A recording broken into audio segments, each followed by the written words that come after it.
What if you stumbled across a hidden tape that revealed the private thoughts of one of Hollywood's biggest stars, a tape so strange, so intense that it made you question everything you thought you knew about him?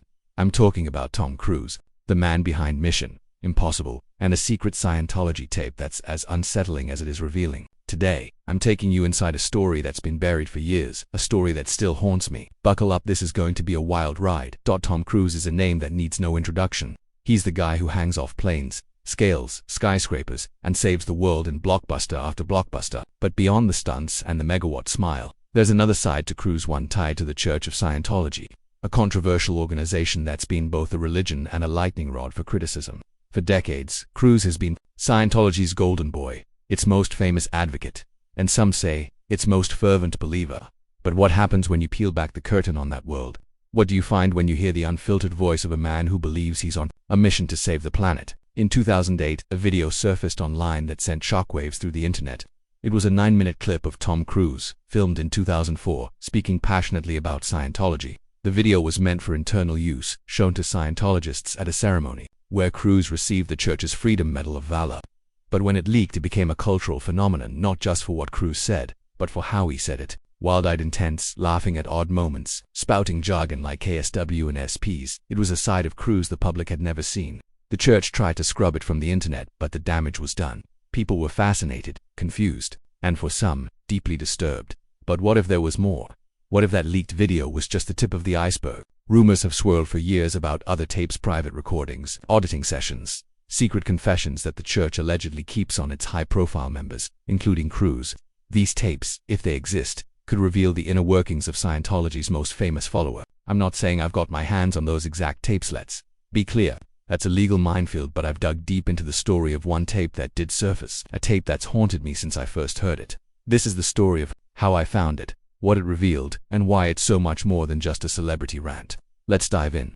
It started a few years ago, when I was down a YouTube rabbit hole late at night, something we've all done. I'd been researching Scientology for a project, curious about its history and its hold on celebrities like Cruise.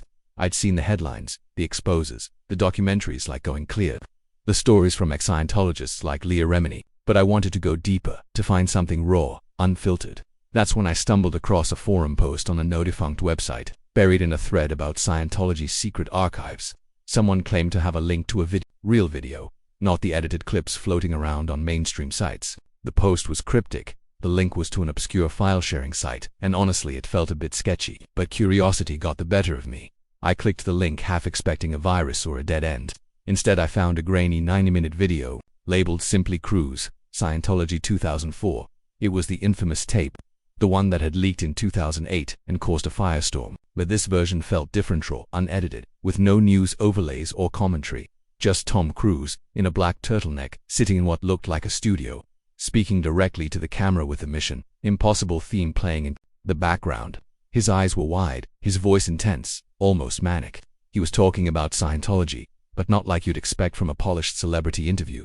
This was something else, raw, fervent, almost like a sermon. The video was clearly meant for Scientologists, not the public. Cruise spoke in code, using terms like KSW, keeping Scientology working, a set of principles by founder L. Ron Hubbard, and SPs, suppressive persons, Scientology's term for enemies. He laughed at strange moments, like when he mentioned confronting an SP saying maybe one day it'll be like, wow, SPs, they just read about those in the history books. His energy was electric, but unsettling, like he was trying to convince himself as much as his audience. He talked about driving past accidents and feeling a duty to help because you're the only one who can really help.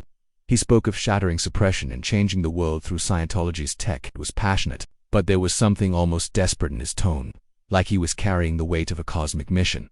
I watched it 3 times that night, trying to make sense of it. Why was this so compelling? Why did it feel so wrong? Maybe it was the contrast on Cruise, the charming movie star, transformed into this intense, jargon-spouting zealot. Or maybe it was the realization that this wasn't just a performance. This was Cruise at his most unguarded, speaking from a place of absolute belief. The tape wasn't just a curiosity. It was a window into a world most of us will never understand.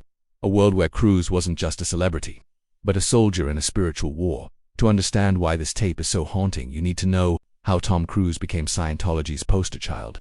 Cruise joined the church in 1986, introduced by his first wife, Mimi Rogers, who grew up in Scientology.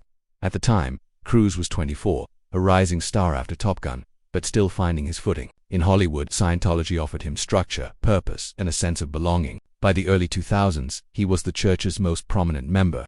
Mentored closely by its leader, David Miscavige, the two were reportedly like brothers, with Miscavige awarding Cruz the Freedom Medal of Valor in 2004, the event where this tape was filmed. But Scientology isn't just a religion, it's a system with levels, secrets, and a cosmology that sounds like science fiction. At higher levels, like Ort 3, members learn about Xenu, an extraterrestrial ruler who, according to Scientology's teachings, brought souls to Earth billions of years ago. This revelation reportedly shocked Cruz when he reached OT3 in 1993. Some sources claim he briefly stepped back from the church, reeling from the science fiction *T he'd been told. But by 1999, Miscavige sent a trusted lieutenant, Marty Rathbun, to bring him back into the fold. From then on, Cruz was all in, becoming a vocal advocate and, some say, a true believer. The tape captures Cruz at the height of this zeal. He's not just talking about personal growth or spirituality, he's talking about saving the world. He says things like, "We're the authorities on the mind, and we can bring peace and unite cultures." It's grandiose, almost messianic. But there's a darker side. Ex-Scientologists like Leah Remini and Mike Rinder have described the church's intense control over members, especially high-profile ones like Cruz. Auditing sessions, Scientology's version of confession, are recorded, and some claim these tapes are used to keep members in line. Rumors persist that Cruz's own sessions were recorded, possibly without his knowledge, and stored at Scientology's secretive gold base. Then there's the personal toll. Cruz's marriages to Nicole Kidman and Katie Holmes both reportedly crumbled under the church's influence. Kidman's father, a psychologist, was seen as an SP, and the church allegedly pushed Cruz to end the marriage.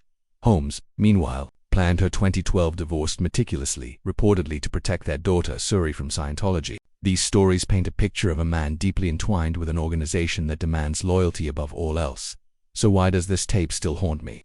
It's not just the intensity of Cruz's delivery or the strange jargon. It's the glimpse into a man who seems both empowered and trapped. In the video, he's radiant with purpose. But there's a hollowness behind it, a sense that he's been consumed by something bigger than himself.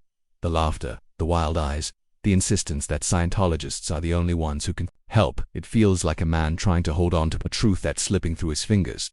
There's also the question of what we don't see. The tape was edited, even in its raw form. What was left out? Were there moments even more unhinged? And what about those rumored auditing tapes? Ex-Scientologists claim the church records everything, using confessions to control members. If such tapes of Cruz exist, what do they reveal? His fears, his doubts, his deepest secrets. The idea that those tapes might be locked away somewhere, used to keep him in line, is chilling. But the real horror is the human cost. Cruz is a global icon, but he's also a man who's lost relationships, his daughter Suri, his ex-wives, partly because of Scientology's grip. Former members describe a cult-like environment of surveillance, punishment, and fear. Cruz, as Scientology's biggest star, gets special treatment, but at what price? Is he a victim, as some ex-members claim, or a willing apostle, as others insist? The tape doesn't answer that, but it raises the question: how much of Tom Cruise is still him, and how much is the church? When the tape leaked in 2008, it was a PR disaster for Cruise and Scientology. The church tried to scrub it from the internet, even sparking a protest movement called Project Scientology by the hacker group Anonymous. But the video lived on, becoming a meme, a punchline, and a warning. Cruise dialed back his public Scientology talk, focusing instead on his movies. Top Gun, Maverick, and the Mission Impossible franchise have cemented his comeback, painting him as Hollywood's savior. But the tape lingers, a reminder of a man who once stood before a camera and bared his soul for a cause that's both his strength and his shadow. This tape isn't just a curiosity, it's a puzzle. It shows a man who believes he's saving the world, but at what cost? It's a glimpse into a secretive organization and the hold it has on one of the biggest stars on the planet. Whether you see Cruise as a hero, a victim, or something in between, one thing's clear: this tape is a haunting reminder that even the brightest stars have shadows. What do you think about Tom Cruise and Scientology? Have you seen the tape? Drop your thoughts in the comments, I'd love to hear them. If this story gave you chills, hit that like button and subscribe for more deep dives into the weird and wild.